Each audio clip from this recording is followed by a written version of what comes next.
Остар мирис на топена пластика и чад од синоќа се шири низ Визбегово и Шутка. Чадот доаѓа од дива депонија во близина на центарот за азиланти. Тлее запалено ѓубре за кој општинарите велат дека се трупало со години, оти просторот до пред еден месец, како претоварна станица го користела јавното предпријатие Комунална хигиена.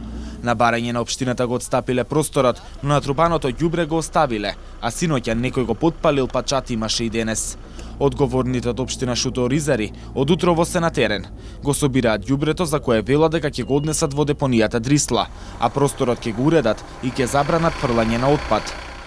Оваа депонија е остаток од претоварната станица на Комунална хигиена, но тука ѓубре остава кој стигне, со камиони го истураат. Затоа ставивме капија и нема да дозволиме повеќе да се трупа смет овде, но само во рамки на нашите можности. Овде треба на секој 5 метри да се постави човек да чува 24 часа, за да можеме да се справиме. Ние немаме толку луѓе, вели градоначалникот на Шуто-Оризари Курто Дудуш за Маквакс.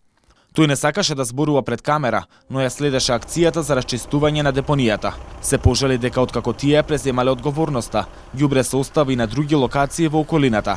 Додека екипата на Маквакс беше на терен, мало камионче со ознаки на Комунална хигиена полно со ѓубре помина покрај дивата депонија, но ја заобиколи ѓубрето кој истори на ридот спроти центарот за азиланти во близина на депонијата што се расчистуваше. Од јавното предпријатие Комунална хигиена велат дека просторот што го користеле како претоварна станица го отстапиле и повеќе немаат никакви обврски.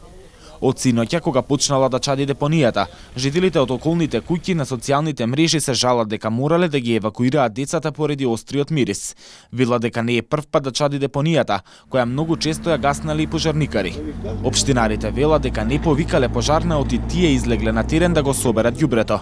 Додека багерот го собираше отпадот, на другата страна на депонијата, мајка со мали деца меѓу чадот пребаруваше по отпадот.